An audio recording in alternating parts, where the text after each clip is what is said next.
IBPS PO mains का paper हुए बहुत दिन हो गए हैं, तो सबको पता चल ही गया होगा कि रीजनिंग में थोड़ा पैटर्न चेंज हुआ था।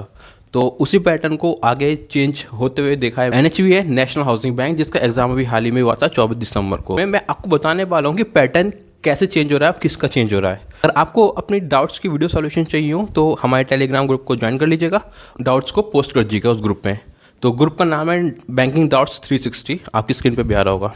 IBPS पीओ में क्या था कि 4 सेंटेंस थे, 4 सेंटेंस में कुछ वर्ड्स थे और उनके सामने कोड दिए हुए थे, और साथ ही में उन कोड में से एक कोड जो दे रखा था वो मिसिंग था, मतलब हमको फाइंड करना था। और उसी कोड में कुछ कोड्स गलत भी थे। और कोडिंग डिकोडिंग में क्या होता है कि आपको पैटर्न निकालना होता है, वो सब में मैच करता है। बट इसमें थोड़ी चाइनीज़ कोडिंग मिक्स थी। 2 ऐसे वर्ड थे जो रिपीटेड थे चारों सेंटेंस में, और उनके कोड्स भी रिपीटेड थे, तो उनकी मदद से आपको वो कोड निकालना था। तो ये था नया। वरना अभी तक क्या होता था कि 4 सेंटेंस हैं, 4 और उनके सामने कोड्स दे रखे हैं, बस क्रैक लीजिए और निकाल लीजिए। कोड्स तो दे ही रखे थे, बट उसमें कुछ मिसिंग भी थे, कुछ रॉन्ग भी थे, और कुछ चाइनीज़ कोडिंग की तरह सेम भी थे। NHB में कोडिंग और डिकोडिंग ऐसा तो नहीं आया था कि जिसमें रॉन्ग भी थे, वो भी थे, सब कुछ नहीं था। बट उसमें सेंटेंस दे रखे थे, सामने कोड्स भी दे रखे थे। बट ज़्यादातर में एक सेंटेंस एक कोड, एक सेंटेंस में एक वर्ड और एक कोड, मतलब आपको उसमें बहुत सारी पॉसिबिलिटीज़ बन रही थी।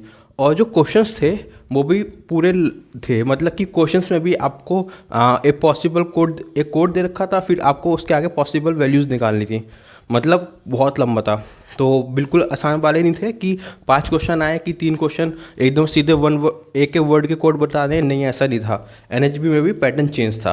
ब्लड रिलेशन जो था, जो IBPS पीओ में आया था, वो तो नॉर्मल ही था, बट थोड़ा लेंथी था। बट NHB में जो आया था ना, वो क्या था, उसमें आपको पहले पूरी कोडिंग दे रखी थी कि स्टार मतलब ये, हैश का मतलब ये, इसका मतलब ये, मतलब कोडेड ब्लड रिलेशन था।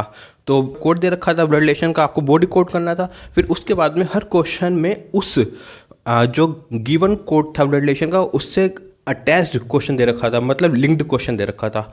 तो हर एक क्वेश्चन में नया कोड बनाना पड़ रहा था, क्योंकि वो तो आपने एक बार बना ही लिया जो क्वेश्चन में दे रखा था, बट हर क्वेश्चन में अलग अलग जो लिंक करना था वो भी था। तो बहुत लंबा था। तो और आपने बहुत सारे ब्लड रिलेशन देखे होंगे जिसमें कई बार पूछता है कि लास्ट वाला, मतलब पूरे कोडिंग में लास्ट वाला पूछता है कि ये किससे रिलेटेड है। और जो हमें कोडेड फॉर्म में दे रखा होता है, जैसे A*B means A is the father of B, तो B का तो हमें यहाँ पे जेंडर नहीं पता, A का पता है। तो उसमें डायरेक्ट हो जाता था कई बार कि लास्ट वाला दे रखा है और उसका लास्ट वाले का कुछ रिलेशन नहीं है, तो मतलब CND आ जाएगा। बट इसमें क्वेश्चन बहुत लंबे थे। तो ये है SBI पीओ मेंस में भी हम कुछ ना कुछ अलग देखने को मिलेगा। और IBPS पीओ ने तो चेंज किया है। NHB जो एग्ज़ाम है, जो सिंगल एग्ज़ाम पेपर होता है, वो बहुत आसान आते हैं, बट उसमें भी चेंजेस आए हैं। तो मुझे तो लगता है कि IBPS कुछ और ही मूड में है, तो SBI पीओ में भी चेंजेस आपको देखने को मिलेंगे। तो अगर आपको टेलीग्राम का चैनल नहीं मिल रहा हो बैंकिंग डाउट्स 360, तो आप हमें मेल भी कर सकते हैं। हमारा ईमेल एड्रेस है, वो है 360 बैंकिंग डाउट्स। ठीक, कंफ्यूज मत हो जाना। टेलीग्राम वाला है बैंकिंग डाउट्स 360, और मेल है हमारा 360, पहले 360 बैंकिंग डाउट्स। तो अगर आपको ये जानना है कि ये चैनल क्यों बना है, तो इसकी एक वीडियो है, वो आप दे सकते हैं। थंबनेल में लिखा है बड़ा बड़ा बाय बैंकिंग डाउट्स करके। ठीक है, तो अब मिलेंगे अगली वीडियो में, तब तक जय हिंद।